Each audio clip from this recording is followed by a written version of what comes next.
The rain was relentless, hammering the windshield as if the sky itself were screaming. Ethan gripped the steering wheel, his knuckles white, while the world outside blurred into streaks of gray and regret. 3 years with Caleb. And tonight, he'd learned the truth or lose everything trying. They'd met in a dive bar in Portland, Maine, where the air smelled of salt and second chances. Ethan, a 24-year-old graphic designer with dreams too big for his small-town roots, had been nursing a beer, sketching on a napkin. Caleb, with his easy smile and eyes like a storm at sea, slid onto the stool beside him. "You draw like you're running from something," Caleb had said, his voice low, teasing. Ethan laughed, unaware he'd just met the man who'd unravel his heart. Caleb was a drifter, a photographer chasing stories in forgotten places. His leather jacket carried the scent of pine and cigarette smoke, and his story soft desert sunsets, crumbling motels, and faces etched with hardship made Ethan feel alive. That night, they talked until the bartender kicked them out, and by dawn, they were kissing under a pier, the tide swallowing their footprints. Ethan thought it was fate. Caleb called it a moment. Neither knew it was the start of a lie. For 3 years, they built a life. A cramped apartment in Portland's Arts District, walls covered in Ethan's sketches and Caleb's photos. Lazy mornings with coffee and tangled sheets. Nights arguing over music, laughing until they couldn't breathe. Ethan fell hard, his heart open like a book Caleb could read but never wrote in. Caleb was tender, attentive, always there with a touch, a kiss, a promise. But there were cracks. Caleb's late-night phone calls he'd dismiss as work. The way he'd tense when Ethan asked about his past. The locked box under his bed Ethan was never allowed to touch. "Trust me," Caleb would say, his smile disarming. And Ethan did. He trusted the way Caleb's fingers traced his jaw, the way he'd whisper, "You're my home," against Ethan's skin. He trusted the life they'd woven together, fragile but beautiful, until the night of the crash. It was late, the kind of late where the world feels too quiet. They were driving back from a gallery opening in Boston, Ethan's portfolio in the back seat, Caleb's camera bag beside it. The rain came out of nowhere, a deluge that turned the highway into a river. Ethan was tired, his eyes heavy, but Caleb insisted on driving. "I've got this," he said, his voice steady. Ethan believed him. He always did. Then came the screech of tires, the sickening lurch as the car spun. Ethan's world tilted, glass shattered, and pain exploded in his chest. When he came to, the car was a twisted wreck on the shoulder, rain pooling in the seats. Caleb was gone. Not dead gone. His bag, his phone, even his jacket, vanished. Ethan, bleeding and dazed, stumbled out, screaming Caleb's name into the storm. Headlights flashed in the distance, but no one stopped. No one came. The police found Ethan an hour later, shivering, his shirt soaked red.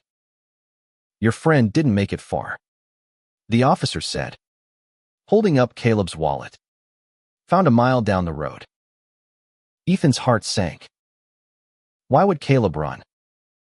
Why leave him there, broken in the wreckage? The questions gnawed at him as the ambulance lights pulsed, as doctors stitched him up, as he lay in a hospital bed staring at a ceiling that offered no answers. Days later, Ethan was discharged, his ribs bruised, his heart worse. He returned to their apartment, hoping for a sign, a note, anything. Instead, he found the locked box under Caleb's bed, now open. Inside were letters, photos, and a journal, none of which Ethan recognized. The handwriting wasn't Caleb's. The name on the letters wasn't Caleb. It was Daniel. Ethan's hands shook as he read. Daniel Harper, 28. A con artist wanted in 3 states. The photos showed Caleb Daniel with other men, other lives, each one a different story. The journal detailed scams, aliases, and Ethan's name scrawled in the margins, easy mark. Trusting. 3 years max. Ethan's breath caught, his chest tight with a pain sharper than the crash. 3 years of love, of mornings and midnights, had been a lie. But there was more. A letter, tucked at the bottom, addressed to Ethan in Caleb's familiar scrawl. If you're reading this, I'm gone. It began. I never meant to stay this long. I never meant to love you. Ethan's vision blurred with tears. He wanted to burn the letter, to scream, to forget. But he kept reading, because even now, he couldn't let go. The letter explained Daniel's life running from a past he couldn't escape, debts he couldn't pay, people he couldn't face. He'd come to Portland to hide, to start over as Caleb. Meeting Ethan was an accident, a mark who became something more. You made me want to be Caleb, the letter said. But I'm not him. I'm sorry. It ended with a phone number and a plea. Don't look for me. Live your life. Ethan sat on the floor, the letter crumpled in his fist. He wanted to hate Caleb Daniel, but the ache in his chest wasn't hate. It was love, stubborn and raw, clinging to the man he thought he knew. He didn't sleep that night. By morning, he'd made a choice. He dialed the number. No answer. Just a voicemail in a voice Ethan barely recognized, tired. Broken. Not the Caleb he loved. I'm sorry. It said. Don't come after me. But Ethan was already packing a bag. He couldn't let 3 years in like this. Not without answers. Not without seeing Caleb one last time. He drove south, following the only clue he had, a photo from the box, time-stamped a month ago, showing Caleb in a diner in Charleston, South Carolina. The road stretched before him, endless and uncertain, much like his heart. Ethan didn't know what he'd find, but he knew he couldn't stay still. Not when every mile felt like a chance to reclaim something or someone lost. The diner in Charleston smelled of grease and nostalgia, its neon sign flickering like a heartbeat. Ethan stood outside, the photo from Caleb's box clutched in his hand, his pulse racing as if the past 3 years might walk through the door. He'd driven 900 miles to find a ghost. And now, he wasn't sure he was ready to face him. Inside, the place was a time capsule, checkered floors, red vinyl booths, and a jukebox playing Sinatra. Ethan slid into a corner booth, his eyes scanning every face. No Caleb. Just waitresses with tired smiles and truckers hunched over coffee. He ordered a burger he didn't eat, his mind replaying the letter, I never meant to love you. The words burned, but they also anchored him. If Caleb hadn't meant to love him, why write the letter? Why leave a number? Ethan clung to the hope that somewhere, beneath the lies, there was truth. He spent days in Charleston, chasing leads. The diner's manager recognized Caleb Daniel from the photo. He was here a few weeks back, she said. Quiet guy. Tipped well. Said he was heading to Savannah. Ethan thanked her.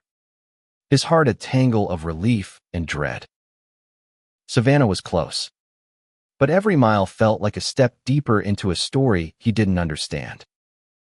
In Savannah, the air was thick with humidity and history. Ethan wandered cobblestone streets, showing Caleb's photo to bartenders, hotel clerks, anyone who might have seen him. He found Tracisa motel receipt with Daniel's alias, a bar where someone remembered a guy with storm gray eyes. Each clue was a breadcrumb, leading Ethan through a maze of doubt and determination. He didn't know if he was chasing love or closure, but he couldn't stop. One night, in a dimly lit bar on River Street, Ethan saw him. Caleb Daniel sat at the counter, his back to the room, a glass of whiskey untouched before him. Ethan's breath caught, his heart pounding so loud he thought the whole bar could hear it. He wanted to run to him, to scream, to kiss him, to demand answers. Instead, he stood frozen, watching the man who'd broken his world. Caleb turned, as if sensing him. Their eyes met, and for a moment, time stopped. Caleb's face was a storm of emotion shock, guilt, something softer Ethan couldn't name. Then he bolted, slipping out the back before Ethan could move. Ethan chased him into the night, through alleys slick with rain, calling his name. Caleb. Daniel. Stop. His voice cracked, raw with desperation. He caught up in a deserted park, the Spanish moss dripping like tears from the oaks. Caleb stood under a street lamp, his breath uneven, his eyes avoiding Ethan's. You shouldn't be here, Caleb said, his voice low, almost broken. I told you not to come. And you thought I'd listen.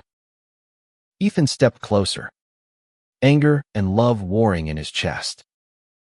3 years. Caleb. 3 years. And you leave me in a ditch to die. You owe me answers. Caleb flinched, his hands shoving into his pockets. I didn't leave you to die. I panicked. 2 couldn't stay. He looked away, his jaw tight. You don't know who I am, Ethan. You never did. Then tell me. Ethan's voice broke, echoing in the quiet park. Tell me who Daniel Harper is. Tell me why you lied. Tell me why you made me love you. Caleb's eyes met his, and for the first time, Ethan saw fear. Not the guarded tension he'd glimpsed before, but raw, unguarded fear. I didn't mean to, Caleb whispered. You were supposed to be a mark, a way to lay low. But you were different. You made me want to be someone else, someone better. Ethan's throat tightened. He wanted to believe him, to fall back into the warmth of Caleb's arms. But the journal's words easy mark cut too deep. Then why run? He asked. Why leave me there? Why write that letter? Caleb hesitated, then pulled a crumpled photo from his pocket. It was them, laughing on a beach last summer. Ethan's head on Caleb's shoulder. Because I'm a coward, Caleb said. I thought if I left, you'd move on. You'd be safe. But I can't stop thinking about you. Ethan stared at the photo, his heart aching. He wanted to hate Caleb, to walk away. But the man in front of him wasn't just Daniel Harper, con artist. He was Caleb, who'd kissed him under the stars, who'd framed his sketches, who'd made him feel seen. I don't know if I can trust you, Ethan said, his voice barely above a whisper. You shouldn't, Caleb replied, his eyes glistening. But I'm asking you to try. They stood there. The distance between them, both a chasm and a thread. Ethan didn't know if he could forgive, but he knew he couldn't leave. Not yet. They walked back to Ethan's motel. Silent. The weight of their past heavy between them. Caleb told him pieces of the truth debts to dangerous people. A life of running. A name he'd buried. Ethan listened, his heart breaking and mending with every word. By dawn, they were sitting on the motel bed. Not touching, but close enough to feel each other's warmth. I don't know how to fix this, Caleb said. But I want to try. For you. Ethan didn't answer. He didn't know if he could rebuild what was broken. But for the first time in days, he felt hope. Small. Fragile. But real. The Savannah sunrise painted the motel room gold. But Ethan felt no warmth. He sat across from Caleb. The space between them filled with unspoken questions. 3 years of love. A crash. A chase now. The truth lay bare. And Ethan had to decide what to do with it. Caleb spoke first. His voice steady but soft. I'll tell you everything, he said. No more lies. And he did. Daniel Harper was born in a nowhere town in Ohio. Raised by a mother who left and a father who drank. By 18, he was running scams to survive fake IDs. Small cons. Nothing big until he crossed the wrong people. Debts piled up. And Daniel became Caleb. Then Michael. Then James. Each name a new skin to shed the past. Portland was meant to be temporary. Ethan was meant to be temporary. But you changed everything, Caleb said. His eyes locked on Ethan's. You made me want to stop running. I stayed too long because of you. Ethan's chest tightened. He wanted to believe Caleb. But trust was a fragile thing. Shattered by the crash and the journal's cold words. You wrote I was an easy mark, he said, his voice sharp. Was any of it real? Caleb leaned forward, his hands trembling. Every moment with you was real. The lies were to protect you. Those people I Awathi'd hurt you to get to me. Leaving you that night, it was the only way I knew to keep you safe. Ethan's mind flashed to the crash, the rain. The pain. The empty seat beside him. He'd felt abandoned. But now he saw fear in Caleb's choices. Not betrayal. Still, the hurt lingered. You should have told me, Ethan said. I would have fought for us. Caleb's smile was sad. I know. That's why I didn't. Days passed in Savannah, each one a step toward understanding. Caleb showed Ethan more letters from creditors. Threats scrawled in angry ink. A life Ethan couldn't have imagined. They walked the city's squares. Talking. Sometimes arguing. Sometimes silent. Ethan saw the man he loved in Caleb's gestures, the way he'd pause to frame a shot with his hands. The way he'd hum off key when nervous. But he also saw Daniel. The man who'd lied. Who'd run. Who'd built a life on sand. One night, under a sky heavy with stars, Ethan made a choice. They sat on a bench by the river, the water reflecting the city's lights. I can't pretend the past didn't happen, Ethan said. But I don't want to lose you. Not again. Caleb's eyes softened, but he shook his head. You deserve better than a man who's always looking over his shoulder. Then stop running, Ethan said, his voice fierce. Face it. With me. Caleb looked at him, hope and fear warring in his gaze. You'd stay? After everything. I'm here, aren't I? Ethan reached for Caleb's hand, their fingers intertwining. It wasn't forgiveness. Not yet. But it was a start. They returned to Portland. Not as the couple they'd been, but as something new, two people choosing to rebuild. Caleb turned himself in, facing charges for his past. Ethan stood by him, not out of blind love, but because he believed in second chances. The trial was grueling. The truth laid bare for the world to see. Caleb Daniel took responsibility. His sentence light, but his debts paid. Ethan visited him every week. Their conversations raw, honest, building something stronger than before. When Caleb was released, they moved to a small house by the coast, a place where the waves drowned out the past. They weren't perfect. Trust came slowly, earned through late-night talks and quiet mornings. But they were together, and that was enough. One evening, as the sun dipped below the horizon, Ethan sketched Caleb on the porch, his face softened by the light. "I thought I'd lost you," Ethan said, his pencil pausing. Caleb smiled, reaching for his hand. "You found me. That's what matters." Their story wasn't a fairy tale. It was messy, painful, real. But it was theirs. And in the end, the crash that broke them became the moment that made them two men who chose love over lies, truth over fear, and a future over a past that could have destroyed them.